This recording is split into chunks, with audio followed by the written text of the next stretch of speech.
Καλησπέρα. Είμαστε από τα δύο σχολεία, την Πολύτροπη Αρμονία και την Πολύτροπη. Θα απαντήσουμε στα ερωτήματα και θα δώσουμε λύσεις στα θέματα των μαθηματικών που αντιμετώπισαν οι μαθητές σήμερα το πρωί, οι μαθητές των Γενικών Λυκείων. Να συστηθούμε πρώτα. Είμαι ο Γιώργος Ομανεάδης, παραπλεύρος μου είναι ο κύριος Τάκης Απολλωνάτος και απέναντί μας κατά κάποιο τρόπο είναι ο κύριος Γιάννης Μιχέλης. Οι δυο μας είμαστε από την Πολύτροπη Αρμονία, ο κύριος Γιάννης Μιχέλης είναι από την Πολύτροπη. Ξεκινάω εγώ με το πρώτο θέμα, το οποίο δεν ζήτησε τίποτε περίεργο, ήταν κλασικά ερωτήματα η θεωρία του. Από και δύο κουβέντες για τα σωστό-λάθος, ήταν στη σειρά τους σωστό-σωστό, λάθος-λάθος, σωστό. Ωραία. Ο κύριος Γιάννης θα μας πει δύο κουβέντες για το θέμα Β. Θα ακολουθήσω εγώ με το Γ και θα κλείσει ο κύριος Τάκης κάνοντας και επίλογο με το Δ. Πάμε Γιάννη. Το Β θέμα ήταν βασικά πραγματάκια τα οποία στηριζόταν πολύ μεγάλο κομμάτι στο βιβλίο του οργανισμού, όπως και θα έπρεπε. Δεν είχε μέσα βασικά πραγματάκια που είχαμε συνηθίσει τα προηγούμενα χρόνια, όπως ήταν η σύνθεση και η αντίστροφη. Πήγαν σε κάποιο διαφορετικό μοτίβο, το οποίο όμως δεν αλλάζει το βαθμό δυσκολίας, κατά τη δικιά μου άποψη. Μας έδωσαν μια πολυνομική συνάρτηση τρίτου βαθμού. Το Β1 λυνόταν με ένα απλό θέορημα του Φερμά, στο οποίο μπορεί εύκολα κάποιο παιδί να βρει την ή της μεταβλητής στην οποία ζητείτε και χωρίς καν την χρησιμοποίηση επαλήθευσης του θεωρήματος, καθώς μιλάγαμε για μια μοναδική λύση.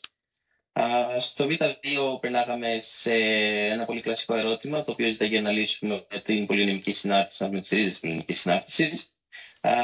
Και συγκεκριμένα ζητάει και τρεις κριτικές, το οποίο λυνόταν είτε με τρία θεωρήματα του Μπολζάνο και σε κατάλληλα διαστήματα, αλλά και με τη μονοτονία, την οποία θα έπρεπε να έχουμε βρει, έτσι να αποδείξουμε και τη μοναδικότητά τους. Η μοναδικότητα βέβαια συνδυαζόταν άμεσα είτε με τη μονοτονία είτε και από το ότι είναι τρίτου βαθμού, οπότε θα είχαμε μέγιστο βαθμό λύσεων της τρεις. Αλλιώς θα μπορούσε κάποιο παιδί να κάνει είτε τρία θετ είτε από τα σύνολα τιμών, το οποίο λόγω της μονοτονίας πάλι παρατηρούμε ότι το 0 ανήκει σε κάθε ένα από αυτά, οπότε πάλι θα μπορούσαμε να αποδείξουμε τη μοναδικότητα και να αποδείξουμε και ότι είναι θετικές. Άρα και εδώ δεν εμφανίζεται κάποιος μεγάλος βαθμός δυσκολίας. Στο Β3 ήταν μια απλή μελέτη της συνάρτησης προς την κινητότητα και τα σημεία καμπής, που και εκεί δεν έχουμε κάποιο συγκλονιστικό βαθμό δυσκολίας, καθώς δεν είναι και κάτι ιδιαίτερο η πράξη, όντας πολυνομική η συνάντησή μας. Το Β4 μόνο παρουσίαζε κάποιο βαθμό δυσκολίας, και αυτό λόγω του ότι ίσως κάποιο παιδί να φοβηθεί λίγο τις πράξεις. Εδώ πέρα, αν περάσει την παγίδα και να πάει να αντικαταστήσει με τη συνάρτηση θα δυσκολευτεί αρκετά να βγάλει το ζητούμενο. Αν δεν αντικαταστήσει, νομίζω ότι απλά η χρησιμοποίηση των κλασικών τύπων για την εφαπτωμένη της συνάρτηση σε αυτά τα δύο σημεία θα μας δώσει κατευθείαν το αποτέλεσμα, καθώς οι δύο εφαπτωμένες βγαίνουν ίδιες. Ειδικά στην περίπτωση στην οποία θα θέσουμε, για να δούμε το που τένονται στο ψητόν ως ψη, θα θέσουμε από το 0, οπότε το σημείο βγαίνει κοινό και στις δύο και δεν χρειάζεται κάποια περαιτέρω ανάλυση μετά. Οπότε θεωρητικά ήταν ένα φυσιολογικό β' θέμα και σε σχέση με τα προηγούμενα χρόνια λίγο διαφορετικό, αλλά νομίζω ότι στο ίδιο επίπεδο βαθμού δυσκολίας. Αυτά που μένει για το β'. Συνεχίζω λίγο με το γ, που συνεχίζω με την άποψη του Γιάννη. Νομίζω ότι το γ θέμα ήταν ένα κλασικό γ θέμα, με την έννοια ότι είχε τη δυσκολία του, αλλά όχι τίποτε παρατραβηγμένα πράγματα.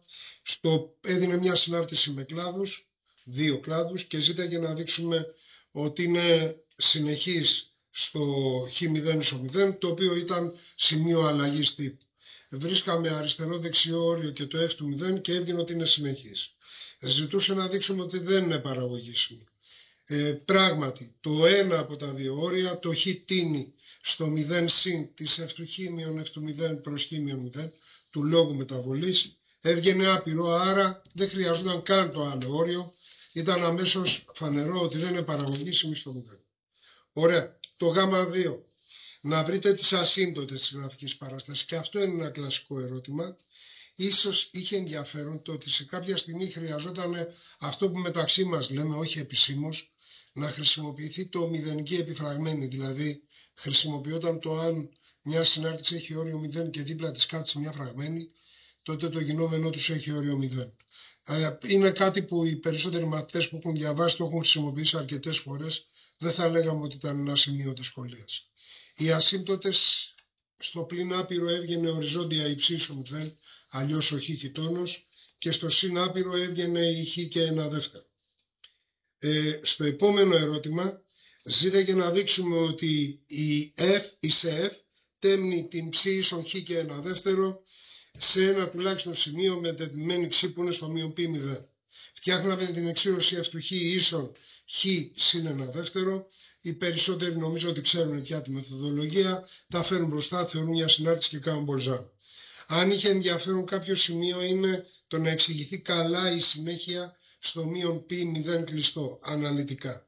Δεν βλέπω κάτι άλλο. Στο ρυθμό μεταβολής είχαμε ένα σημείο μη που ξεκίνησε από την αρχή των αξώνων, κινείται πάνω στην γραφική παράσταση σε αλλά για χ μεγαλύτερο ίσο του 0, και ο ρυθμός μεταβολής της τετμημένης του μη είναι το χ τόνος του τ, το οποίο είναι θετικό για τ μεγαλύτερο του 0.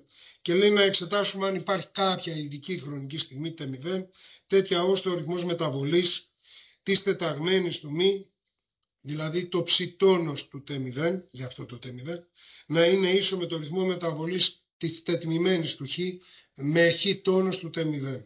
Κάνοντας απλές πράξεις, προκύπτει ότι αυτό είναι αδύνατο, βγαίνει μια εξήρωση η οποία 0 ίσον 1, μπορεί και άλλο αν έχει κάνει κάποιος λίγο διαφορετικά πράγματα, αλλά νομίζω το 0 ίσον 1 είναι η κλασική διαδικασία, οπότε είναι αδύνατο, άρα δεν υπάρχει κατάλληλο τ0 ώστε να συμβαίνει αυτό. Αναλυτικότερα τις λύσεις μπορείτε να τις δείτε στο site και των δύο σχολείων, αλλά και στο ίσως. Κύριος Τάκης, ο Απολλωνάτος. Καλησπέρα και από μένα. Το δέλτα θέμα είναι ένα καλό θέμα, απαιτητικό, κλιμακούμενης δυσκολίας. Απαιτεί ευρύτητα γνώσεων και εξοικείωση των παιδιών με βασικές μεθοδολογίες. Και το σημαντικό είναι τα παιδιά να έχουν αφομοιώσει σε βάθος όλες αυτές τις έννοιες μέσα από την μαθηματική ανάλυση. Στο πρώτο ερώτημα δινόταν μια συνάρτηση, η οποία ήταν ένα πηλίκο μιας παράγουσας ευκεφαλαίου και τη συνάρτηση χ ln χ. Θέλαμε να αποδείξουμε ότι είναι σταθερή. Αυτό είναι αναφέρεται σε ένα πολύ γνωστό θεώρημα, σε μια συνέπεια του θεωρήματος μέσης τιμής. Είναι πολύ γνωστό για τα παιδιά. Η δυσκολία ήταν στην παραγώγηση της συνάρτησης του παρονομαστή. Είναι μια δύσκολη συνάρτηση στην παραγωγή της. Πρέπει να γίνει ο εκθετικός μετασχηματισμός, να μετατραπεί δηλαδή σε εκθετική με βάση ε, και από εκεί και πέρα να εφαρμόσουμε γνωστές ιδιότητες και κανόνες παραγωγής και να βρούμε την παραγωγή. Στο ΔΕΛΤΑ1 λοιπόν, κατά τη γνώμη μας, η δυσκολία η οποία αντιμετώπιζαν τα παιδιά ήταν στην παραγώγηση αυτής της συνάρτησης. Γι' αυτό ακριβώς λέμε ότι κάποιος ο οποίος είχε εξοικειωθεί με τις βασικές μεθοδολογίες κτλ. Μπορούσε να το αντιμετωπίσει. Στο ΔΕΛΤΑ2, στο πρώτο υποερώτημα, υπήρχε ζητήτο να υπολογιστεί ένα όριο. Η αλήθεια είναι ότι μπορούσαν να το βγάλουν τα παιδιά να το αντιμετωπίσουν με αρκετούς τρόπους. Νομίζουμε ότι ο πιο διαδεδομένος τρόπος ίσως ήταν ο κανόνας Ντελοπιτάλ, γιατί έχουμε μια προσδιοριστία. Βέβαια εκεί χρειαζόταν λίγο προσοχή, επειδή ο κανόνας Ντελοπιτάλ οδηγεί σε μια συνάρτηση την ευτόνος του χ, που είναι η παράγωγος δηλαδή της f, και επειδή δεν δινόταν ότι η ευτόνος είναι συνεχής, θα έπρεπε να αποδείξουμε ότι η ευτόνος είναι συνεχής για να μπορέσουμε να χρησιμοποιήσουμε τον κανόνα Ντελοπιτάλ. Ξαναλέμε που υπήρχαν και άλλοι τρόποι. Ένας άλλος ωραίος τρόπος είναι, για να αποφύγουμε να αποδείξουμε τη συνέχεια της ευτόνος, να δημιουργήσουμε με τον ορισμό της παραγωγού στο 1, διαιρώντας αριθμητή και παρονομαστή με το χ-1. Από εκεί και πέρα εμφανιζόντουσαν δύο συναρτήσεις, των οποίων τα όρια ήταν γνωστά. Το πρώτο όριο της μιας είναι η παράγωγος της f στο 1, που από τα δεδομένα ξέρουμε ότι κάνει 2, και η άλλη συνάρτηση είναι η χ-1 προς ln χ, όπου εκεί πέρα κάνοντας ένα Ντελοπιτάλ βγαίνει. Πάλι ένας μαθητής ο οποίος ήταν καλά προετοιμασμένος σε αυτά, νομίζουμε ότι μπορούσε να το αντιμετωπίσει. Στο δεύτερο υποερώτημα ζητούσε να βρούμε την τιμή της ευκεφαλαίου στο 1 και να αποδείξουμε ότι κάνει 1. Πάλι εδώ υπήρχαν παραπάνω από ένας τρόπο για να το βγάλουμε. Μπορούσε κάποιο παιδί να το λύσει και με το πρώτο υποερώτημα του Δ2, δηλαδή να χρησιμοποιήσει το όριο που ήδη έχει βρει, ή στην αρχική σχέση που έχει δώσει τα δεδομένα, αν την παραγωγή σκευάλαιο π.χ. το 1, προκύπτει αυτό που θέλουμε. Στο δεύτερο υποερώτημα ζητάει και τον τύπο της ευκεφαλαίου, που είναι πάρα πολύ εύκολο, αφού έχουμε βρει το ευκεφαλαίο του 1 σε συνδυασμό με το Δ1, που η συνάρτηση είναι σταθερή, εκεί πέρα βγαίνει πολύ εύκολα. Στο Δ2 θεωρούμε ότι είναι ένα πάρα πολύ καλό θέμα. Καταρχάς η μονοτονία της ΕΦ, που είναι κάτι το οποίο τα περισσότερα παιδιά έτσι το ξέρουν. Ιδιαίτερο ενδιαφέρον που έχει και τις περισσότερες μονάδες, έχει η λύση της εξίσωσης. Εκεί πέρα εύκολα βρίσκουμε ότι το 1 είναι η προφανής λύση και μετά χρησιμοποιώντας τη μονοτονία της F στα διαστήματα από το 0 στο 1 και από το 1 στο συνάπειρο, αποδεικνύουμε ότι είναι μοναδική ρίζα το 1. Εναλλακτικά κάποιος θα μπορούσε να θεωρήσει ότι υπάρχει και άλλη ρίζα και εφαρμόζοντας 2 φορές του μουτού, μία φορά θεώρημα μέσης τιμής, μία φορά στο διάστημα 1 στην άπειρο και την άλλη στο 0,1, να αποδείξει ότι τελικά το 1 είναι η μοναδική λύση.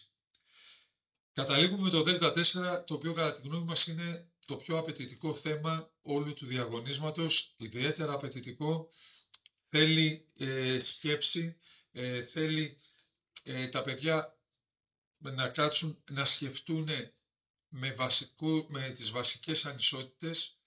Χρειαζόταν μια μετατροπή της συνάρτησης που ήταν μέσα στο ολοκλήρωμα σε εκθετική και από εκεί πέρα να χρησιμοποιήσουν μια βασική ανισοϊσότητα που έχουμε για την εκθετική, ότι το ε στοιχείο είναι μεγαλύτερο ίσο του χ συν 1, για κάθε χ που ανήκει στο r με την ισότητα να ισχύει μόνο για χ ίσον 1, και από εκεί πέρα να περάσουν ολοκληρώματα και μετά με υπολογισμό απλών ολοκληρωμάτων να καταλήξουν σε αυτό που τους ζήταγε. Ξαναλέμε ότι νομίζουμε ότι το γνώμη μας είναι το Δ4 είναι ιδιαίτερα απαιτητικό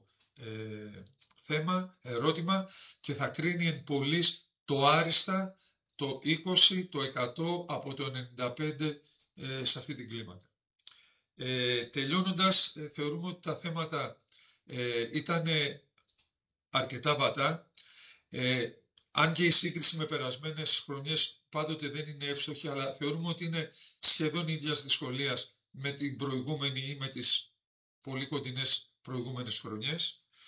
Ήταν σαφώς διατυπωμένα κάτι που βοηθάει πολύ τα παιδιά.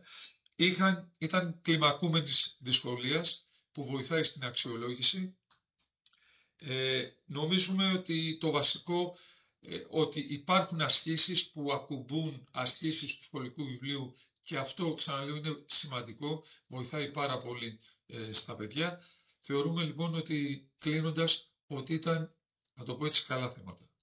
Εγώ θέλω να ευχηθώ στα παιδιά καλή συνέχεια, ασχέτως το πώς έχουν πάει στα μαθηματικά, τα μαθηματικά πια, η εξέταση στο μαθηματικό πια έχει περάσει στο παρελθόν. Μπροστά έχουμε 2 μαθήματα ακόμα σε όλες τις δέσμες, εκεί να επικεντρωθούν, εκεί να δώσουν το καλύτερό τους σε αυτό και στο τέλος είναι που θα κάνουμε έτσι τον απολογισμό. Από μένα καλή συνέχεια, καλή δύναμη στα παιδιά. Να είστε καλά, να πω 2 κουβέντες μόνο. Συμφωνώ με τον Τάκη ότι είναι πολύ δύσκολο. Συνήθως προσπαθούμε να συγκρίνουμε τις προηγούμενες χρονιές. Η γνώμη μου είναι ότι ήταν περίπου σαν τα περσινά. Ίσως και εκεί με ένα μεγάλο ρίσκο το Δ4 αυτό να ήταν καλύτερο από τα περσινά. Εννοώ απαιτητικότερο. Καλή δύναμη και κυρίως προσέξτε κάθε φορά το επόμενο μάθημα. Πάρτε παράδειγμα από τους προπονητές των ομάδων, οι οποίοι ξεχνάνε αμέσως το τι συνέβη και πάνε για την επόμενη. Καλή δύναμη. Να ολοκληρώσω και εγώ. Συμφωνώ σε όλα αυτά που έχουν προαναφερθεί. Ήταν πολύ ωραία τα θέματα και όπως είπε και ο κ. Σάκης, το πιο σημαντικό από όλα ήταν ότι στηριζόταν ένα πολύ μεγάλο μέρος στο βιβλίο του οργανισμού. Από εκεί και πέρα, όπως προείπατε και εσείς, νομίζω ότι η σούμα είναι αυτή που μετράει, οπότε και κάτι να έχει πάει υψηλό λάθος στα παιδιά, θα το βρουν στα επόμενα μαθήματα και μπορούν να το καλύψουν.